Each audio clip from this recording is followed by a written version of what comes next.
Supplies is an example of a deferral adjusting entry. It occurs when cash is paid before supplies expense is incurred. Let's look at an example. Assume on January 1, Morrissey purchases recording studio supplies for $2,000. Let's answer the following questions. What is the journal entry on January 1? Is this an adjusting journal entry? What are the balances on the unadjusted trial balance for supplies and supplies expense?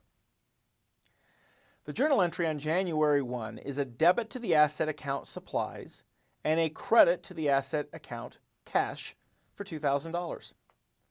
This is not an adjusting entry because there's an underlying transaction that happened on January 1.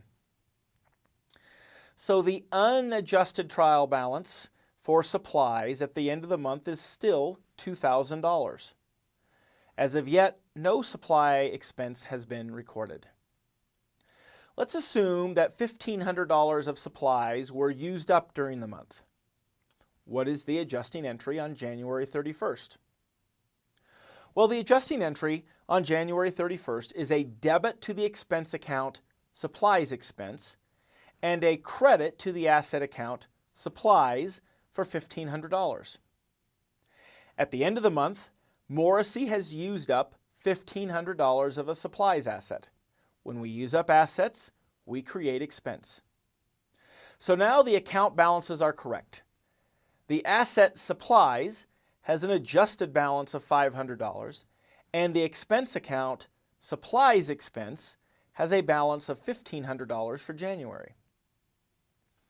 Okay, sometimes we might face a question where the amount of supplies used is not given to us. For example, the question might have been phrased this way. Assume that Morrissey has $500 of supplies on hand at the end of the month. How much supplies have been used? Using our T account, we can see that we had $2,000 of supplies available at the beginning of the month, and now we only have $500 remaining. So we must have used $1,500 of supplies. Once we know how many supplies were used up, we can record the adjusting journal entry and post them to the ledgers to arrive at the correct balances for supplies and supplies expense.